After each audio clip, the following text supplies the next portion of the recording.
Hey guys, welcome to another episode of the Texas Blockcast. We're here with some fellow Texans, Christian Moore and Matthew O'Donnell. They are the co-founders of 77 Studios. They're a new member of the Texas Blockchain Council, and we're going to dive into today some unique topics, some new topics for us around gaming and in-game experiences and how blockchain affects the economics of the gaming world and some of the other things that 77 Studios works on.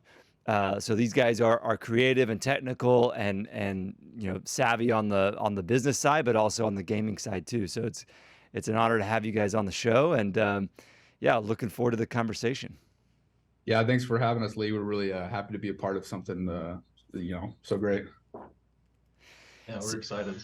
So start out, I know you guys are, co-founders. Obviously, I think you've also got a CTO that's part of the team that's maybe more on the technical side. So let's start on the business side.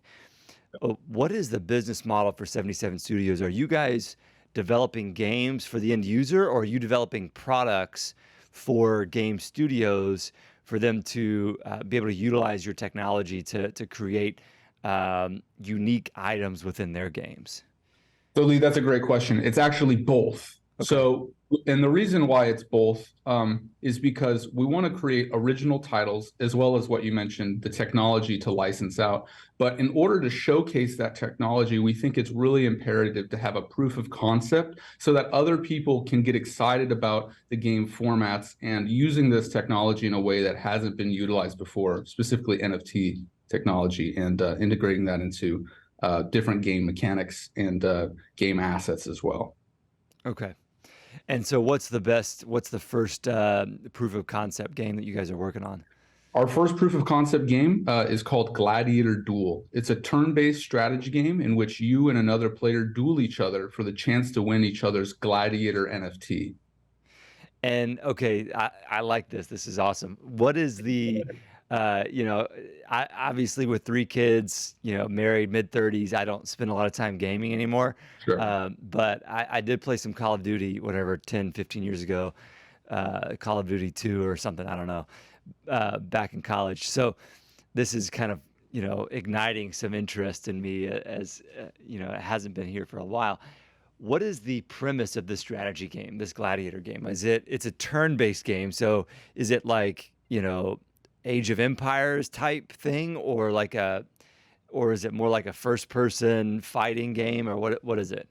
So actually the way this is going to work, I don't know if a lot of people have ever really seen a game format like this because it is based off of a format that was present as a kid in a game I was playing. Very, very indie title. And people will be moving one player here, one player here. And the spectator is like the 50-yard line, right? And so they're moving horizontally towards each other, away from each other on a straight line. But there's going to be some movement actions that you can perform in order to get a tactical advantage over your opponent, such as jumping behind them, pushing them away from you, turning them around so you can backstab them, that kind of thing, right? And so the way that it actually works is you'll spend your energy points to commit actions during your turn, and basically trying to set yourself up in the best possible way, knowing that your opponent also has a turn coming up right after you. So you have to attack, but you're also going to need to place yourself in the best possible position to make sure you can mitigate as much damage as possible. Okay. And so you win one of these rounds and you obtain that other person's Gladiator NFT. What does that other person then do? How do they can they play another version, another game without their Gladiator? So there is actually what we call ranked and unranked play. Unranked play will allow people to play the game without risking their digital asset or wagering it. And so essentially ranked play will give people who really want to feel that adrenaline rush. You can go and put something tangible on the line. Unranked play gives you a chance to really sit there and hone your strategy down because each character is extremely unique. There's 10,000 and not a single one is the exact same as another. Okay. Fascinating. I want to talk more about the economics of this, but before I do, I've got to indulge this gaming concept that's kind of come up.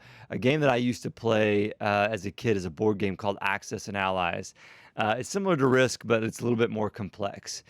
Mhm. They made that a video game a couple years ago, and I was like, it's kind of, it's a turn. It's again like very long turn-based game where Mhm. you're basically in World War II and you're developing troops and you're committing to battles, naval, air, land. Do you foresee those kind of strategy games ever becoming a little bit more popular with what technology that y'all are bringing to the bear?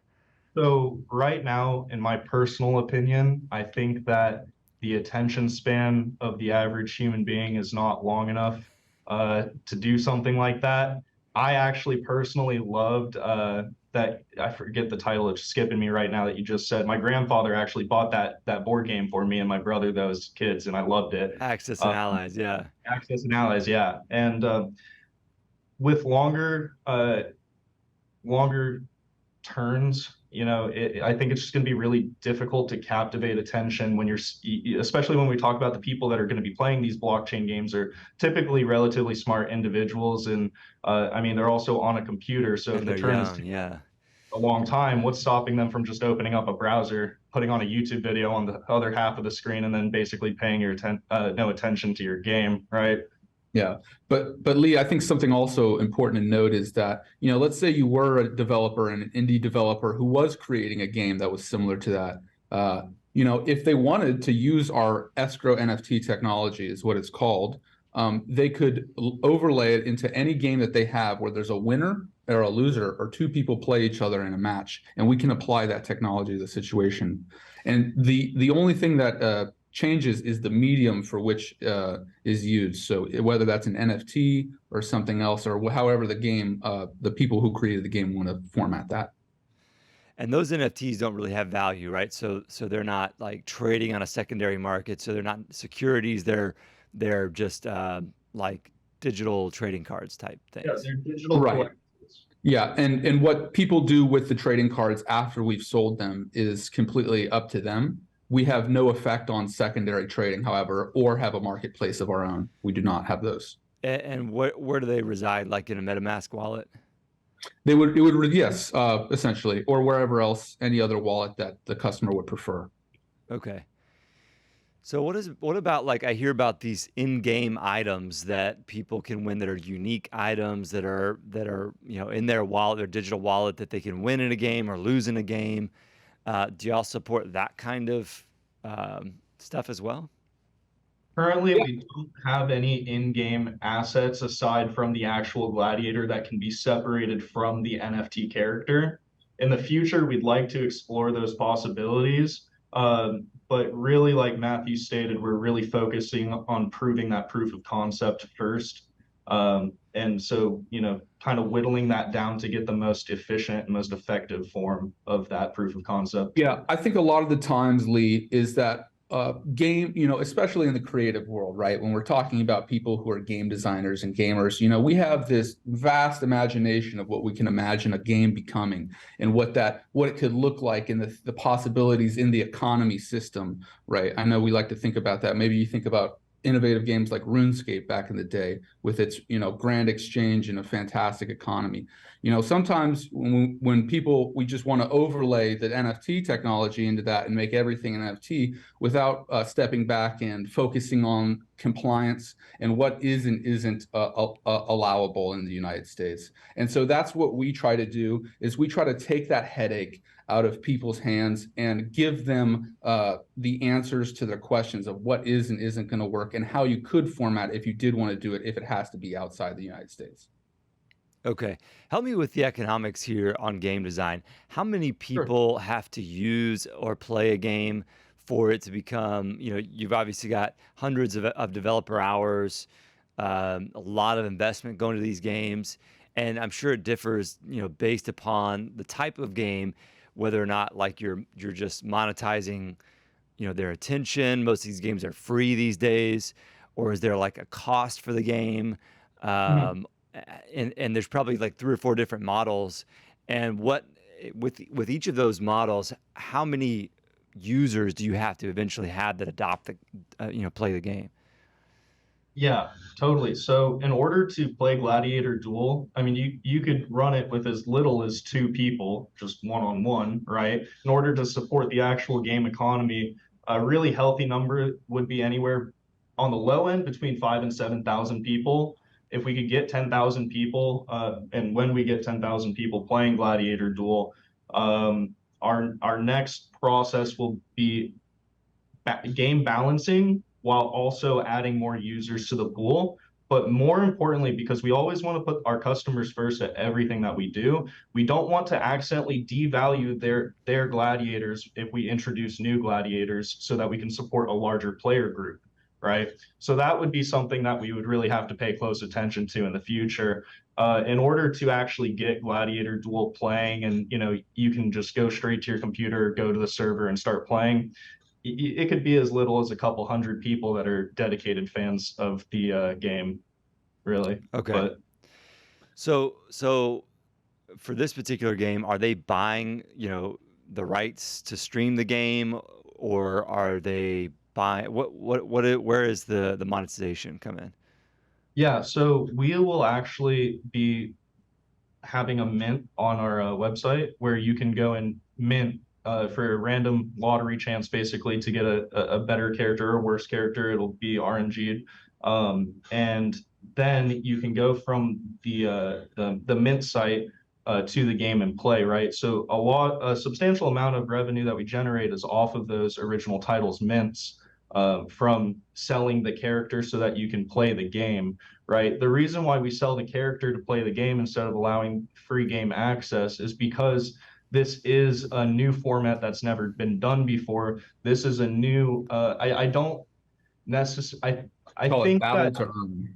yeah, we call it battle to earn, and it's a new function in online gaming that finds this really specific niche in a way that allows gamers to stake digital assets and earn real rewards from their gameplay skill. Gotcha.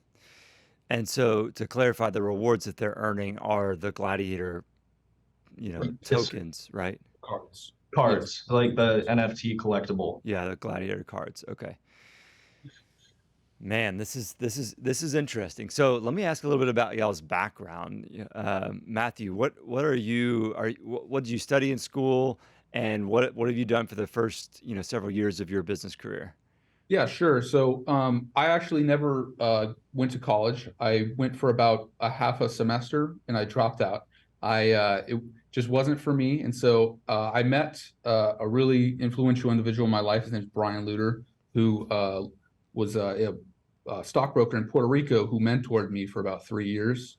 And so I did that and got my securities licenses.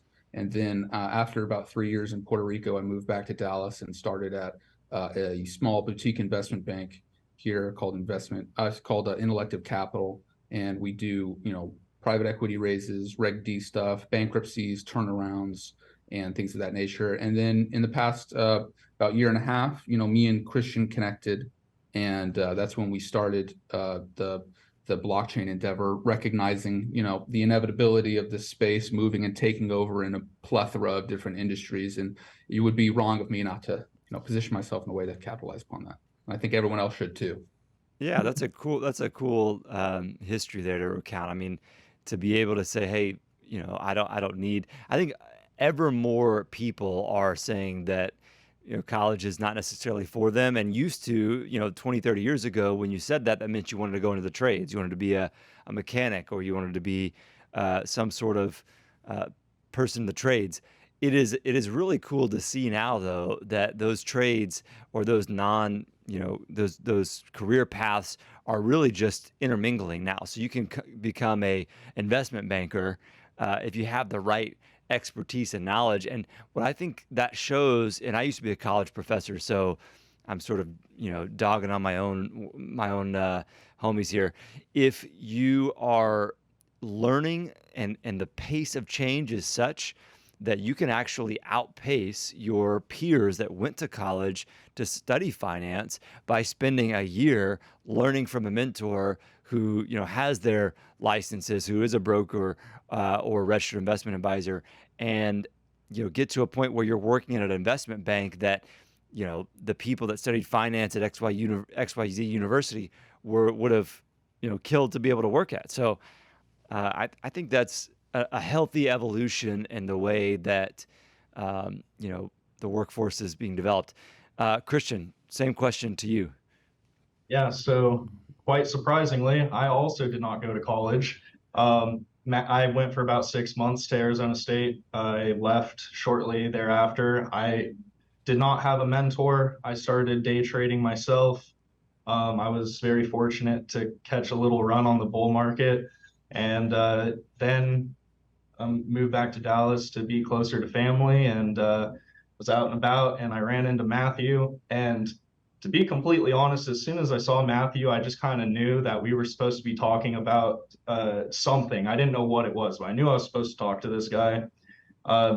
Before I met Matthew, I worked for Tesla for a while.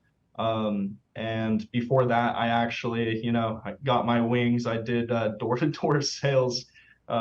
And That's a great skill, though. Yeah. it's embarrassing to talk about it usually, but I'm so proud of that. I'm actually so proud of it because it taught me so many valuable things about interacting with people, and most importantly, how to treat other human beings. But for me and Matthew, college was not in the books, and it ended up fortunately working out for both of us. So I'm very grateful. That's awesome. I mean, it's the same kind of comments that I said earlier. Just the fact that Tesla is one of those companies that is not stuck in the bureaucracy of the past, and they recognize talent and they jumped on you, and you learned some sales skills before that, door to door. I mean, I sold cars 10 years ago, so that was, and it was for a very brief amount of time, but the sales training that I got from Sewell, which is a Dallas-based company, has stuck with me, which they're a little bit different kind of a car company than most, but so they don't really do some pressure sales. But those Dale Carnegie skills that you can pick up by reading How to Influence Friends, or How to Win Friends and Influence People, are some of those timeless skills that you don't necessarily need to go to college to obtain. So that's very cool to hear. Now, y'all, CTO, what's his background? Is he more technical? I'm assuming, obviously. Yeah. So I'll speak for Tanner. Tanner Settles, he's our CTO. He went to TCU and graduated with a bachelor's in computer science. He works for the Barbary Group here in Dallas, and he has done case studies for Microsoft as well as SpaceX, and we call him the Wizard. Yeah, we literally call him the Wizard. Any problem that we have, he can solve, or knows someone who he can lean on to answer his question. So we're really happy to have him on the team, and he's a massive asset. That's absolutely awesome. Nothing would work without Tanner Settles. Yeah, well said. Well, let's jump back over to the business side, because obviously that's where I'm more comfortable talking about. So as we think about these other game studios, who are the top 2 or 3 game studios out there? I know there's a big acquisition right now. Activision Blizzard perhaps is being acquired by Microsoft. Is Activision Blizzard one of the largest game studios in the world? Who are those top 3, and what kind of investments do you see them making into this space? Yeah, I can definitely speak to this. Bethesda is one of them. Those are the guys that develop Skyrim and Fallout. You also have Activision Blizzard. Obviously, they're huge. They're like the BlackRock of video games, is how I would describe them, essentially. And then, I almost want to count Activision Blizzard as 2 because they're so big. Riot Games is a big one. What was that? Riot Games, League of Legends. Yeah, Riot, Epic, yeah, Riot. Epic Games, yeah.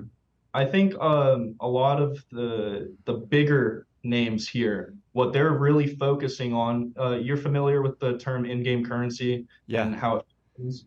So what I think that these large companies are really focusing on in the gaming space is, you play Madden Ultimate Team, you buy packs for your Ultimate Team, you spend coins that are not real money in the game to buy packs that then you get players, which those players you get from the cards are essentially an off-chain NFT, right? It's just a digital asset that's not on-chain.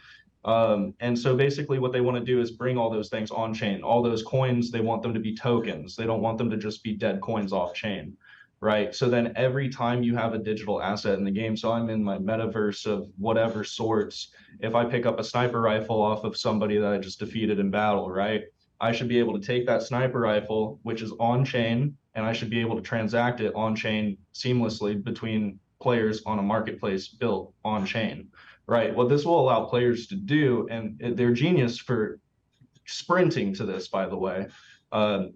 What this allows the game makers to do is build their own economies as many times as they want, however they want, and because there's no laws for these economies that are being created out of thin air, there's a lot of different routes you can take to increase revenue dramatically. And more so than that, you can allow players a lot of freedom in the game that they haven't ever had before, and really allow them to feel like what they're doing in the game is actually meaningful to them and their life. They're not just and 2 points that are really important to make here is that, you know, customers are tired of that standalone in-game currency system. They're also tired of having to purchase the same game every other year and have a couple new changes be made. If we can have if by integrating blockchain into these new AAA games, which will take longer than the indie developers, if you can give your customer the ability to take all of his cards or in-game currency to the next game that comes out in a seamless way, and maybe the customer might not even know that it's blockchain, yet it's blockchain that does facilitate that. You know, that's a big value add, and that's going to retain that customer, because when they know that they can buy this game and already have a leg up on everyone else because they played the previous game, that incentivizes customer retention. Yeah, it does. Okay, so one of our producers threw up a question that he wanted me to ask you guys.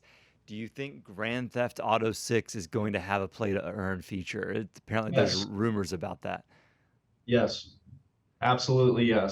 If Rockstar wants to continue being the most innovative developer out there and the one of the top dogs, then I hope they would. I hope they do it in a way that's not predatory. I really do hope. Well, here's the question. You already, or not even the question. You already have streamers making an absolute killing streaming GTA Online, right? What is stopping Rockstar from creating a game economy which pays those streamers for playing all day, and then those streamers are generating money from viewership, which that viewership generates more money back to Rockstar because more people are playing the game now. It's just constant flywheel effect. Yeah, there's a lot of different ways to cut it up. And I think the problem that these big companies are running into is what I call the Coinbase problem, right? I mean, look at Coinbase. They're the first mover in the exchange industry in the United States, or one of the first movers in the exchange, and one of the biggest. And what comes with that is all the regulatory hammers coming down on them at once. And you know, everyone points the fingers at them. And I've got a feeling that these Activisions, these Blizzards, these Rockstars, they're waiting for someone to take that burden, and because they don't want to be the one to carry the torch up the mountain. What is so the predatory nature of this? Is that the gaming company preying on a gamer's like financially, or what does that look like? Yes. So yeah, let me briefly touch on this. So when I say this a lot, predatory formats, and what I mean when I say that is things that are play to earn games, right? We've heard this term a lot: play to earn, staking this, and it's a lot of buzzwords that are put. And was the initial push in the GameFi industry was this whole cash grab, quick money scheme, play to earn, which essentially was masked. It was a Ponzi scheme masked with a bunch of colorful characters and, you know, fun caricatures of different, you know, people that they create for said game, right? Well, the most egregious example of that, right, could be an Axie Infinity, right, which was one of the largest play to earn games to ever come out. And they had a massive bridge hack, right, which left their customers with $600 million out of the pocket, right, which destroyed the reputation. But on top of that, it was done in a way where, as you saw the the people buy the initial buy-in of all the plush, I forget what they're called, the little axes. Yeah. You saw the money slowly deplete in the market cap as people extract value out of that chain slowly, and they have people work and breed their axes, and it inevitably ends in zero, just like all these other play-to-earn games did. And Gotcha. so what we want to not do is that, you know, we want to, and it's caused a massive detriment to the reputation of the industry, and so So it's like we a want pump. to It's like a change. pump and dump for games, basically. Yeah, it's a pump and dump for games. And it's such a travesty to us because there's so many different ways that are amazing and new that this technology could be used. And instead, you know, people's first initial perception about it is maybe they got into it at the beginning, I was scammed, or, you know, I've heard bad things about it. Everyone says, and so now you have NFTs being a dirty word and tokens being a dirty word. And so, you know, our main goal and focus is to be the most transparent and compliant game format company, right? Alongside of our platform that we're creating, to create that house and that location for developers to come on and consult with us and use our formats that have already been created, so that you know what you're getting as a customer is going to be vetted from us, as well as a format that isn't predatory in nature. So, are there any play to earn examples that are not predatory or pump and dump? Can you throw out a few examples?